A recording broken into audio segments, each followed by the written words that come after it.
What is this? Come on. He said, that's you, man. Do you have that moment? Do you have that spark? I just came home from a pleasure trip. I took my wife to the airport. Excuse me. Can I quit this podcast?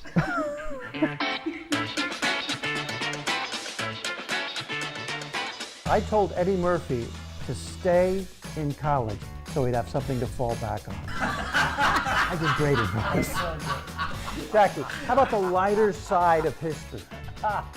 The lighter side. I'm not done laughing at my joke. Okay. I know a lot of things, and I share them on the podcast, and you don't care. What are we talking about?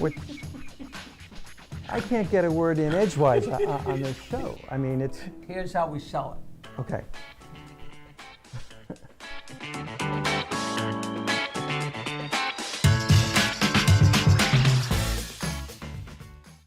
I tell people because the Crescent Beach Club is a Yes. glorious restaurant on the water in Bayville. And before it was the Crescent Beach Club, it was an old wooden clam diggers bar and they used to have these big shacks out in the park, not the parking lot, but in the front yard that just had roofs, but no sides, where they had clam bakes and lobster bakes and everything like that. And I put on a show there in '79, and I mean, Carol Leifer and Paul Reiser and Jerry Seinfeld and Rick Overton, everybody worked that stupid show. And I had a big hand-painted banner, you know, I'll never forget, because I called it the Long Smiland All-Star Comedy Review. And Ron Richards said, if you're going to go that much trouble, you might as well spell comedy with a K.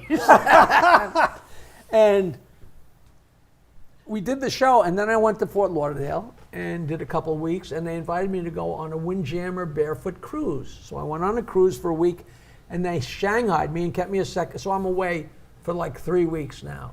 And I come home, and Red McCready, my friend, picks me up at the airport.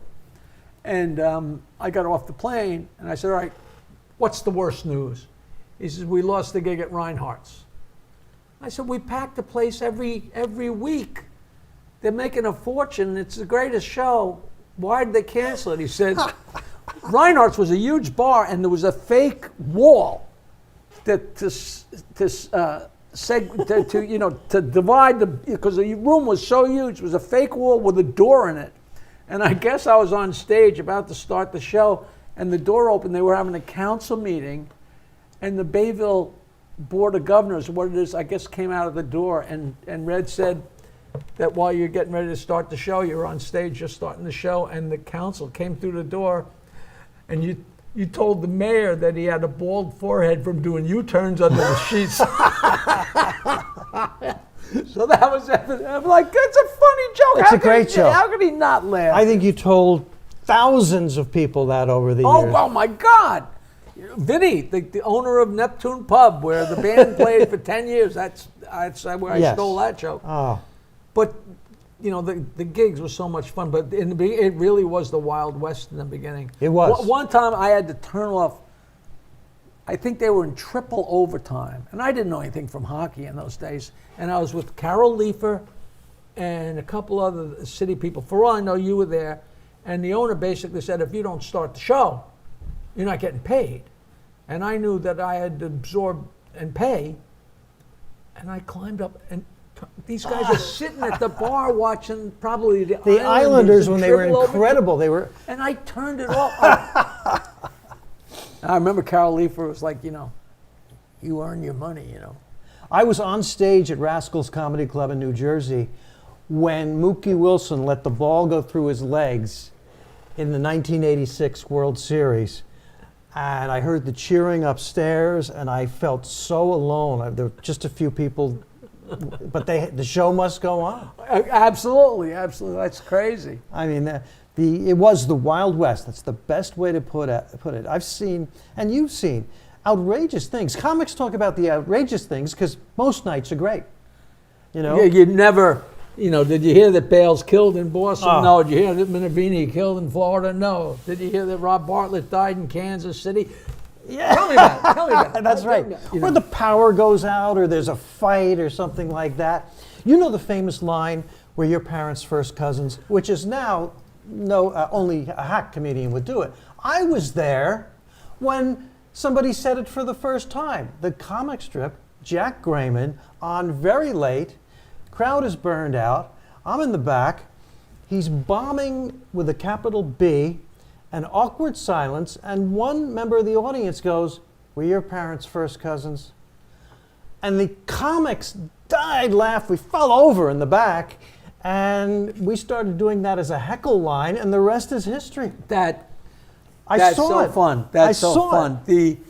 One of my best heckle lines, I got the same way. I was on stage, and when somebody heckles you, you try and shut them up, but you can't respond every time they say something, especially when it's one of these kind of rowdy crowds. You pick your spots. So he heckles you, and you shut them up, and you wait a while. And they heckle, hold on, and then you. So this some guy, it was Shirley's in Louisville, Kentucky, and this guy called out, and then a little while later he called out, and after about the third time he called out, I'll never forget, there was an aisle, and this huge woman, she was the size of a house, was sitting there, and she turned to the guy and said, "If we wanted to hear you, we'd have went to your house." That's so funny. I use that forever because it's so innocent. Now, Stump the Joke Man is a phenomenon because you have an encyclopedic knowledge of jokes, and it really is impossible to stump you. But I was at a show when you were stumped, and I just think it's so funny. A guy said to you, "Hey, Jackie," he's trying to stump you. "What goes up and down without warning?"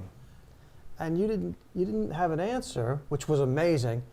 And then the guy goes, "Your weight." I remember that like it was Club Benet. It was Club Benet, and the guy, 700 people, and the guy was in the corner. And the place went nuts because they were all Stern fans, and they'd watch me on Nutrisystem and off Nutrisystem.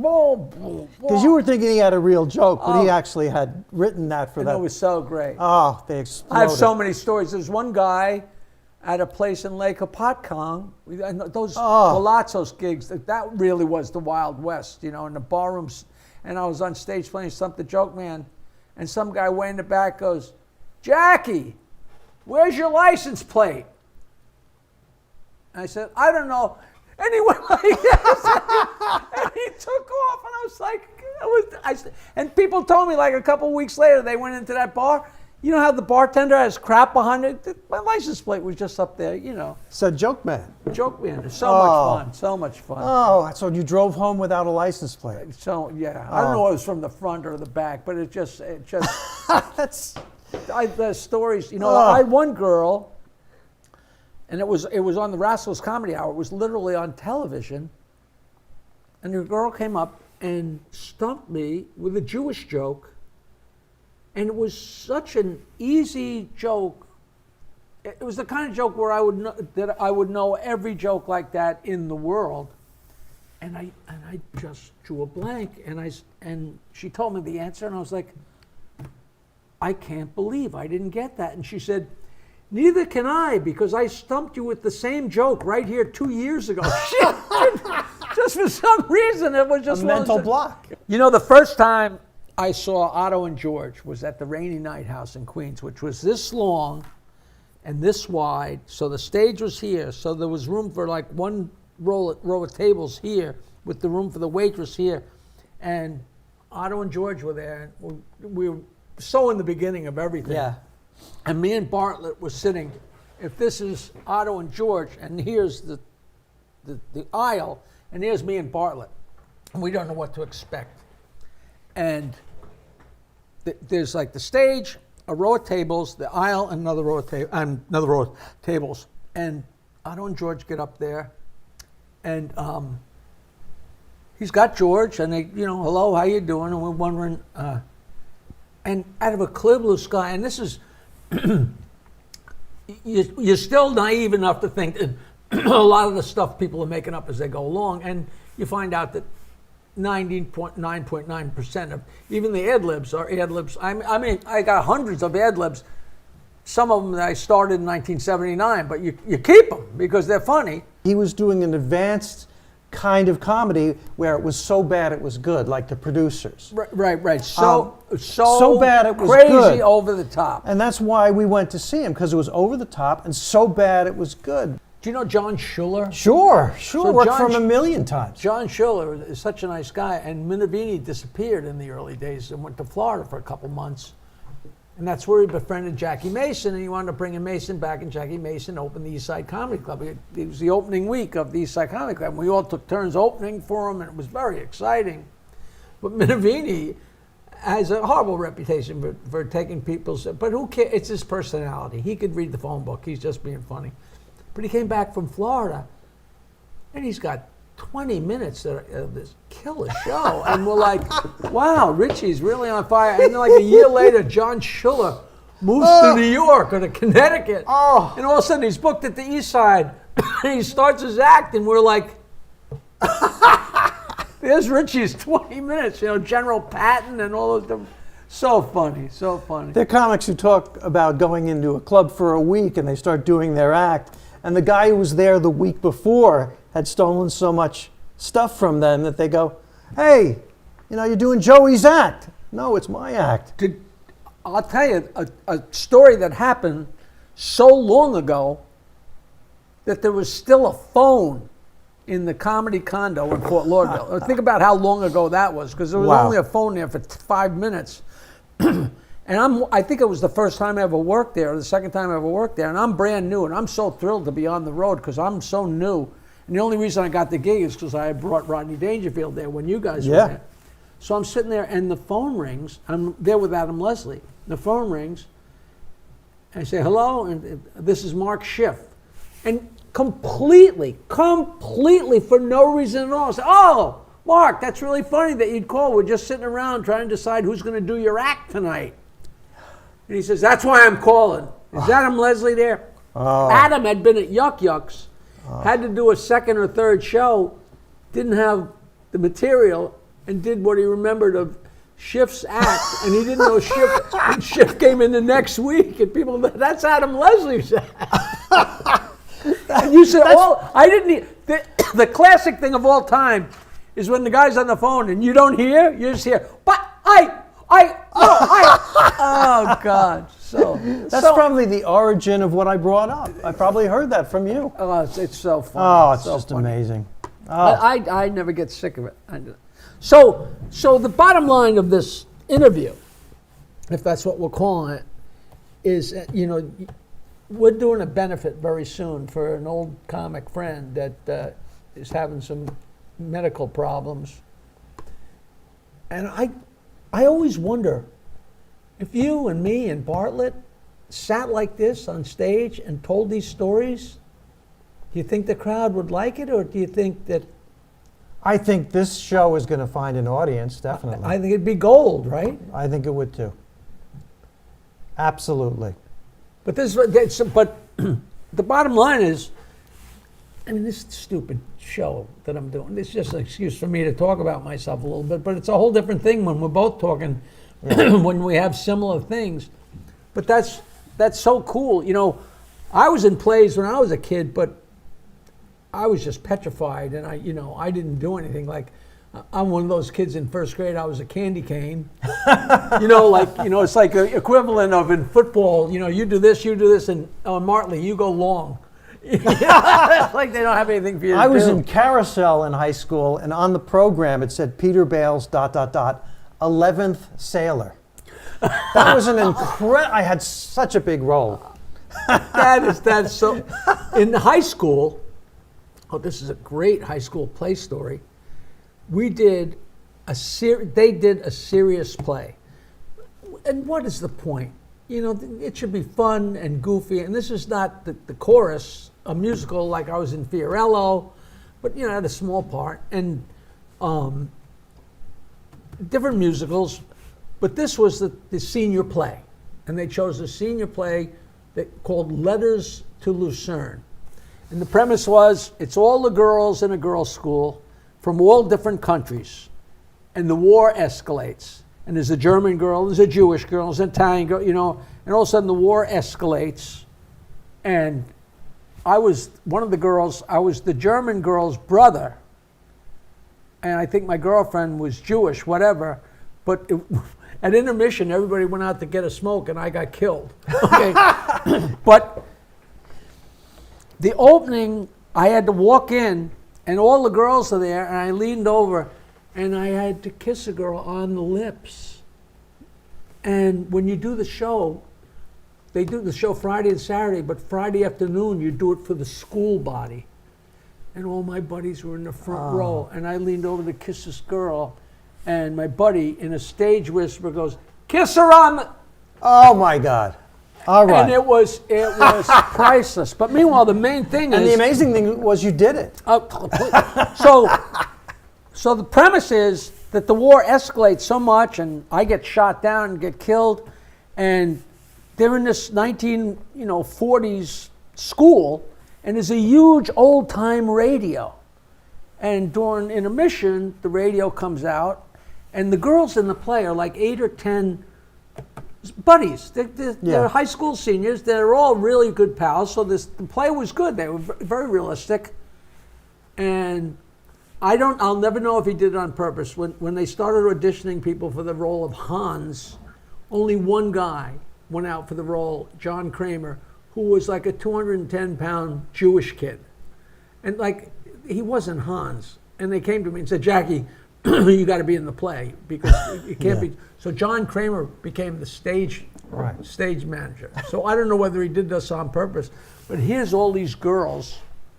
Oh, it's so bad. Hans got killed, and the point is, the letters came from the families, and they stopped letting the letters through to the girls because they didn't want to know what was going on. So when blah, blah, blah, blah, and one of the girls had to turn. She said, "Look, they've even taken out the radio."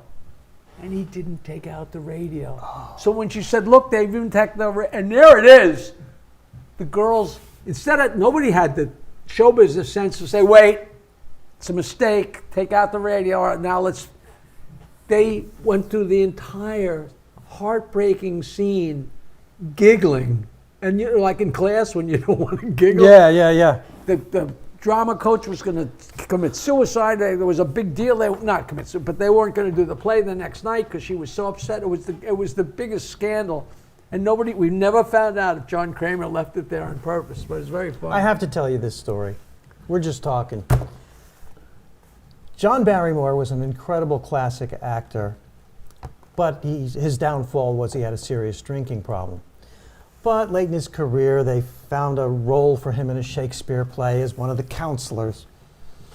And the little messenger boy comes in and he says to the counselors, "My lord lies dead on the battlefield." He messed up his line, because if the lord is dead on the battlefield in the first act, you can't finish this play. The whole thing is messed up. And John Barrymore was brilliant enough to improvise in Shakespearean language, "Knave, dost thou not mean my lord lies grievously wounded on the battlefield?" And the kid picks up and goes, yes, he's grievously wounded on the battlefield, and I will bring my message back to him. And he runs off, and John Barrymore goes, "That's good, because thou hast fucked up enough for one night."